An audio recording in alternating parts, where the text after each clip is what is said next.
Hello and a warm welcome to another video about what is new in the Cloud App version in the version number 8.1.5 for iOS versions and in the version number 8.1.4 for Android users. As you can see there, beside our last video what we have made here in the community, that has changed a lot of smaller things within that app, from the look and feel, from the different possibilities, from the appearance, from the performance, stability and so on. And I like to using this video as a kind of refresher. As you can see, we are now in the section layouts, and we can also switch here to the dashboards, getting all the connected bridges and cameras which are related to that sub account here. This is a sub account from our QR department, and if we switching here, for example, to layouts, we have here the possibility to swap between the different layouts which are available in that account. Some of them has cameras connected, yeah. Some of them are in some tests or whatever. If we switching back to that layout where we have started, there we can see we have a couple of cameras. For example, we have this hemispheric camera, and one of the new features is if we make right now a long press of one of the preview of cameras, we get a sub dialog, a context dialog, where you can switch immediately to specific view or settings of the cloud without to get through the jungle of different sub dialogues.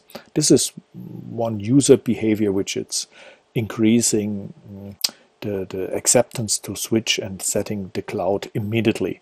If we getting to a standard functionality, which is more or less since the beginning of the cloud, and this is the possibility to dewarp an image, and there if we press on the arrow button here, we can choose in here, for example, the quad view. It's at the moment it's in German, but nevertheless vierfach means quad view, and now we have the application in the cloud, the app itself make that dewarping, and if we enabling here that crossing symbol, and it's getting now green, then we have also the possibility to adjust each of that virtual camera sections individually to our needs, and we have also the possibility to zoom in and make a post zoom functionality, and by pressing again that green cross symbol we will store that view parameters. That will take also effect if we switching here to the playback, but it's not limited to that view. The user has always the possibility to say, no, I want to switch back to fisheye in the playback. No, I want to switch to a normal view, and then he can also enable in that playback view also that crosshair to adjust here the view what you like to observe. Yeah? And another feature which is a little bit newer is to make with the two fingers swiping gaze stick, you can zoom in the timeline of the navigation bar below. Yeah? And if you close the PTZ functionality and you swipe from the bottom to the top, you also can enable then the command playback bar of the player, and with swiping from the top to the down you also can close that bar.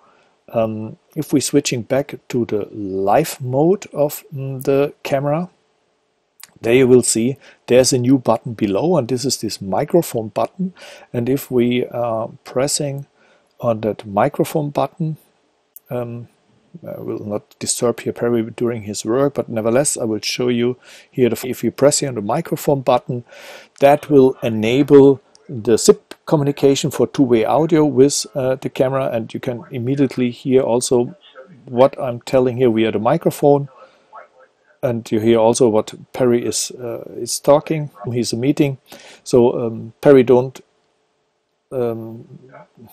excuse my call here, and I wish you a wonderful day. So maybe we will not disturb any longer Perry in this case, and switching back to our general layout, and therefore we have also a thermal camera, which is also possible to using any MOBOTIX IoT or Move cameras in the cloud, even the thermal cameras. Therefore we have also the possibility to record only when there is a thermal event taking place in the camera. This is an additional option like where we have also the possibility to link not only the thermal events with the cloud recording, we also can link message events or, for example, the activity sensor event, like for a moving event in the camera. That's what we can connect together with the cloud to reducing the false alarms and using more the edge capabilities of the MOBOTIX IoT cameras. If we take here another new feature, it's in the layouts where we can press on the search symbol here, and there we can say, please show me all IoT cameras, if I don't make a spelling mistake, IoT cameras, and then immediately you're getting all IoT cameras in that layout section. That same search functionality is available under the text. If I press here on the search symbol, there I also can entering here my search filter, which could be a name, address, a layout name, and etc. Yeah? And then immediately I get here control over a huge amount of cameras immediately by using this kind of search functionalities. Nevertheless, the user is also a kind of map functionality, but this is not new. It's a little bit longer in that app already, but I like to mention that, where we can switch here between a map view and a satellite view easily. And if we have made before an export, and that export was hand over by default in the cloud download area, there we can also access that previous recording from different users if I have the rights for that. Of course, it's depending on the user rights. And then we also can play back that video which was downloaded before, in this case from Perry. So I hope this provides you a kind of overview what is possible today with the latest app, and you hopefully understood that it's always relevant to make an update with the app to get the latest features and the latest improvement of the apps. Thank you very much and have a wonderful day.